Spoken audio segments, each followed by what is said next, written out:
Today, we're going to discuss how our clients get to use Sanity to create content for their websites. First of all, we need to understand what Sanity is. It's a content platform to unify and administer your content. The way we use it most of the time is as a headless CMS. So what we do is we build a front end with a framework like Remix or Next.js, and then we connect it with its content backend, which is Sanity, from which our clients can create content and control the layout of the website. So the reason these clients or businesses in general create content is to attract new customers and retain current customers. Whenever you want to make a purchase, you probably browse on Google and try to find information about it. For example, now there are the new AirPods Pro. You go on the Apple website and all you do is consume content. So that's pretty much it for all other businesses. Now we aim to make it very easy for these clients to control their website and have some integrations that are beneficial to them and to achieve their goals. So to get started, we need to get an idea of what a website is. Let's take teenloof.com. So it's pretty much a bunch of pages under a domain. So here we're on the home page. If you open the menu, there is an about page, partners page, blog, and so on. So it's a domain name with many pages in it. As you can see here in the studio, you can access the pages of the website, about page, home page, contact page, and so on. And when you can create also a page from scratch by clicking on this pencil here, or you can modify one, like the home page. So when you go on the home page, what you see here is a bunch of modules. Now you may ask, what is a module? A module is just a visual element that spans the whole width of the website and is filled with content. So let's take teenloof.com as an example here. Here we see a hero module. And then if you scroll down, we see a featured work module. Of course, to the average user, there is no difference. But once you start to see this modularity, you can start to notice it in other websites that are modular, of course. And then you have like a services module, and then a clients module, a testimonials module, and so on. And all of that is controlled from Sanity. So featured work, services, clients, testimonials. And what you can do is click on each of these modules and change the content inside, or if you want to reorder them, you can do that as well. So if we have a look, for example, at the featured work, you click on it. The great thing about it is that you can see what it looks like before using it. And then another great thing about modules is that you can come up with variations. So in our case, we have different types of layouts when we want to display our case studies. Sometimes it's a featured card, like on the homepage. It's only one featured card. And sometimes we like to display it as a carousel. Let's have a look at this one here. Yeah, this is a module called the list of case studies and with carousel selected. And here you go, you have a carousel here. So just for you to contextualize this, it's like Legos stacked on top of each other. And then that's it, here you go, you have your own page. And then the thing to keep in mind is that these modules, of course, need to have some content. Content, I would say, comes in three different types. Number one is text. So let's have a look at some places where we have text. Yeah, here. Oh, let me get back to it. So if you go to our, let's say our work, and then I go to any case study like Velobici, we have a text editor here. This one is pretty straightforward. What it allows you to do is, put text in bold, italicize it, add some code, underline, strike through, or a link. In many cases, we can customize it even further depending on your requirements. So for example, for insurance we've been working with called Zigo, what we do is we embed custom forms. They can add the forms directly in the text editor. And you can also add like a highlighter or some special divider that's up to you. So that's for the text side. I already started talking about forms because this is a very powerful feature, this text editor here. You're not limited to just adding text. You can also add custom components. It can be YouTube embeds. It can be a form for your business. It can be some Google Maps integration. In fact, let's have a look at some other studio we've built for another client where they can add a Google Maps integration. It can either be a standalone module or it can be part of the text editor. So what do I mean by this is that sometimes you have text and then you have a custom component and you continue writing text. And sometimes you just have the custom component by itself just as a module. Then the other thing to keep in mind is that we have images and videos that can be used in modules. So here, for example, we have this background picture here. So we can click on this, you can upload a new one or select. When you click on select, you have access to the media library. In the media library, you have the ability to filter, tag, organize all your media or sort, for example. And this is very practical as you get to have more images and videos over time. And the other thing that is cool as well with Sanity is that on top of this media library, you're able to have as well integrations with Max, Cloudinary or Unsplash, so that you can access those media libraries directly. So for HeavyBit, another client of ours, we have done a Max integration where they access directly their Max videos. And moving on, the other cool thing is that you're able to crop the images directly from Sanity. You don't have to crop them on Photoshop and then upload them here. You can just crop directly by resizing this. Cool. Now that we spoke about pages and their modularity, it's worth noting that not all the pages have to be modular. So, for example, on our articles, let's go back to TeamLoaf website. And yeah, let's go to the blog. As you can see here, this is a fixed layout. It doesn't come with modules. What we have is a title, the author, date, tags, and content. That's pretty much it. So you have the ability to have modular modular pages or fixed layout pages. If you want the flexibility of creating as many pages as you want with the layout you want, then you need to go for modular. But if you want to stick with one consistent style, you can go for the fixed layout. Regardless, both enable great features, which I'm going to be talking about right now. So when you create a page, you have the ability to publish it for it to go live, or you can keep it as a draft so that it's not accessible. Or maybe if you get to do changes, it will be a draft. The changes you're making on the draft mode will not be live, but the URL will be live if you already published beforehand. And the cool thing about this as well, when it comes to content editing, is that you're able to leverage this open preview feature. What do I mean by this? So let's split my screen in two. 1 second. Yeah. Okay, so we are on this test page. And what I can do with the open preview mode is see my changes while I edit real time. So before going live, I can see how my page looks like. So here, for example, it says requirements, and I will just say requirements of Omar. And as you can see, the changes appear here. These changes are not live yet. It's only for you to see or for your colleagues to see if you share with them the preview URL and they have access to your Sanity interface. And I can delete this and there is no more title, or I can like swap the order. So you get the idea. And it's very nice when you get to, when you have a large screen and you can split your screen in two.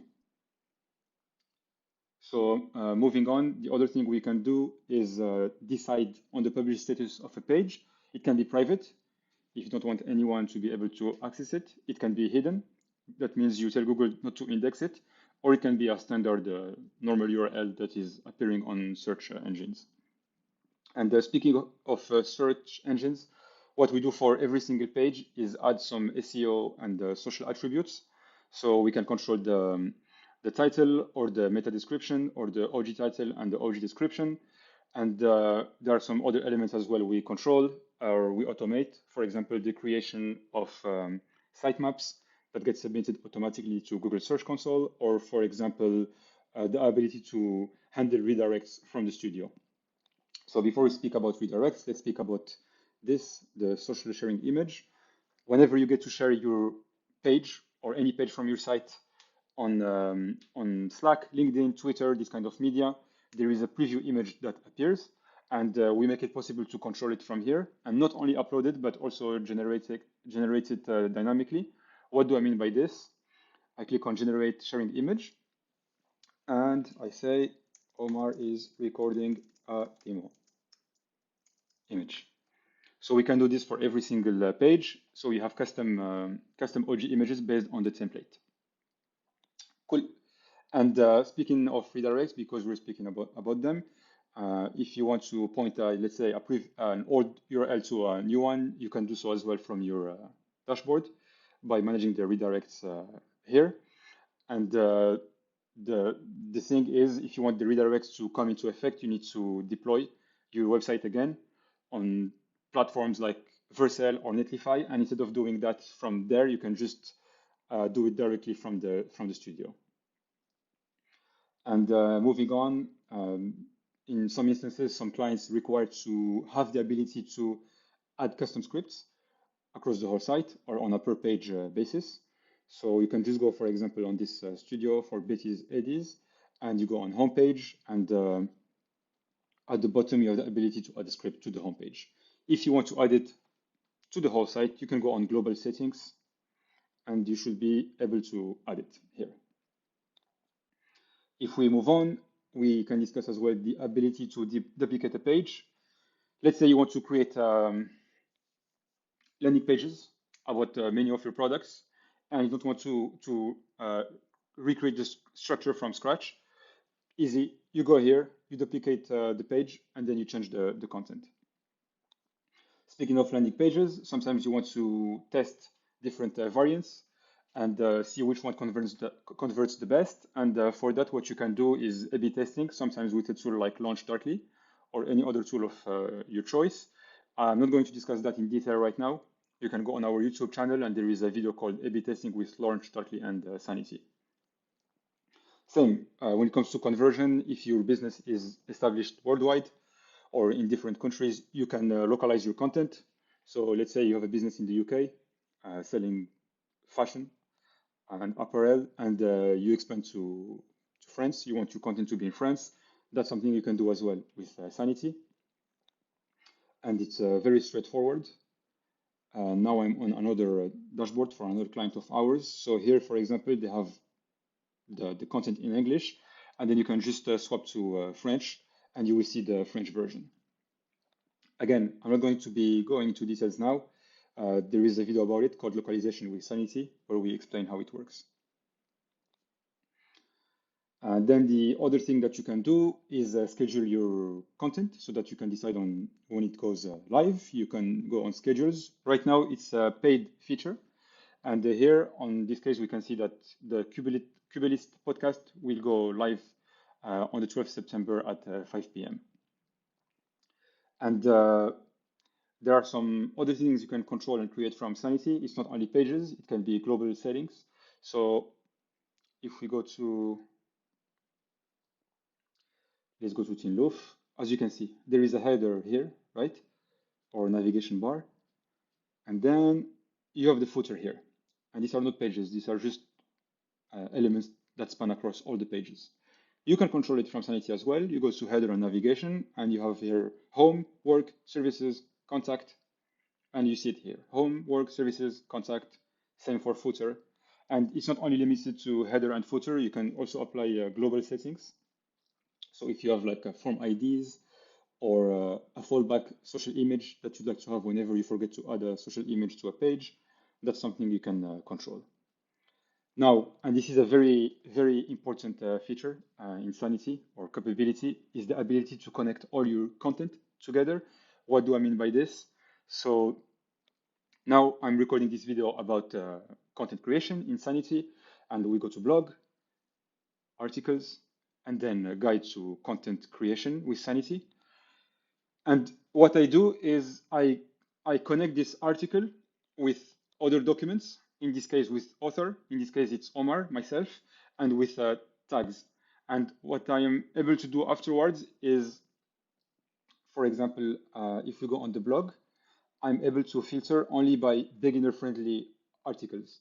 And then this article will appear. Or what I can do is, let's say I have a page that has all the Omar articles, and at the bottom I do related articles, and they all come from Omar. So yeah, there is another example we can use here. So if you go to our work on our case studies, and you pick Zigo as a client, what we do is a classification. We put the client Zigo, and we put the services, the technologies, and the industry, and also the partner. And let's take this example. Because we selected insurance as an industry, when you go on teamlove.com, and let's go to, where is it? Industries. It's from the footer. And we pick insurance. Automatically, Zigo appears here because I tagged it with insurance. I don't have to manually add things. So this is a very nice capability. And the other thing you can do is see what other content references this piece of content. So for example, we have many testimonials from Zigo, and they all reference to this case study. We also have the footer, which is referencing to this case study, and so on. The other thing you can do, this is straightforward, is the ability to order items. You just like drag and drop, um, nothing crazy. And the other thing is, as you can imagine, over time you will have more content, and you will get lost when you try to find it. But there is a search here, and you can just type, and it will tell you whatever term or document relates to Sanity as I typed here. And there is also some other features that will be shared more in detail in, or maybe I can show you right now. So one of them is bulk actions. This is useful when you're handling tons of content or an e-commerce. What do I mean by this? Let's go to Log Gallery, another client we have. What they can do is take bulk actions. So instead of deleting, let's say, piece by piece or unpublish piece by piece, they can select all of them, bulk actions, and then they can unpublish or publish, which is great. And the other thing you can do is if, let's say, you start to have a lot of data and you want to be able to run a query and let's say export some data, you can just go here on this. It's called Vision. It's a query panel, and you write your query using Grok as a language, and then it will give you like all the items in this case that are tagged as persons. And yeah, so I know it's a lot of information, but we're aware of it. And on purpose, what we do is we add a guide in each of the studios that we build, interfaces that we build that explain how to get started, how to build pages, how to preview and publish content, and SEO and other details. And then you have also descriptions for the fields. So here, when there is a title, we explain what is this title about. The relative address of the website, what is this about? So no one gets confused. And let's cover some very frequent questions we do receive from clients. First of all is how do I add more modules? It's straightforward. You need to ask your designer or our designers to mock up one, and then we have to implement it in the front end, and then we simply add it in the interface. The good thing about it is that because of this modular architecture, we can keep adding modules on the go, and it will not break any of the existing pages. Then the other question is if Sanity is used as the content backend, how do we build the front end? We build it with a React framework like Remix or Next.js, and then we fetch the data from Sanity. Then if other question is my content is already stored somewhere else, can we migrate it to Sanity? That depends on how your content is structured. Many times we do write scripts, but many times we're left as well with some content that has to be manually imported. Then the other question is, I work with WordPress, Squarespace, Wix, or some other CMS, but never with Sanity. Is it hard to pick up? No, It's very easy to use. As you can see, it's intuitive. The dashboard is simple, minimalist. There is no clutter, no noise, and we can configure it as you wish. You have the guide, you have the preview of the modules, you have the description of the fields. So it should be very easy for you. Do all the pages have to be modular? No, as we discussed, you can have some that are modular and others that are not. Can I use Sanity on my mobile device? Yes, you can do so. Let's open it on iPhone. This is how it looks like. So you can be in the subway or walking in the street and updating your articles on the go. Can I do A/B testing? Yes, you can watch the video I mentioned on our Team Roof YouTube channel. Can I restrict access to certain documents? Yes, that's based on the roles and permissions we do set up for you. Is my content secure with Sanity? Yes, I can add a link in the description that mentions that Sanity is compliant with multiple standards, including GDPR. And can we show you examples of our Sanity work? For sure, you can just go on Tinloof and you see the technologies we use. You click on Sanity and then you can see all the works that we do with Sanity. And then the other question is, what's the difference between this and Contentful, another very well-known CMS or that we use as well? We did write about it. So both are great solutions, but we still do prefer using Sanity, and we explain why in this article. That's pretty much it. I hope it was helpful. Let me know if you have any questions, and take care. Bye bye.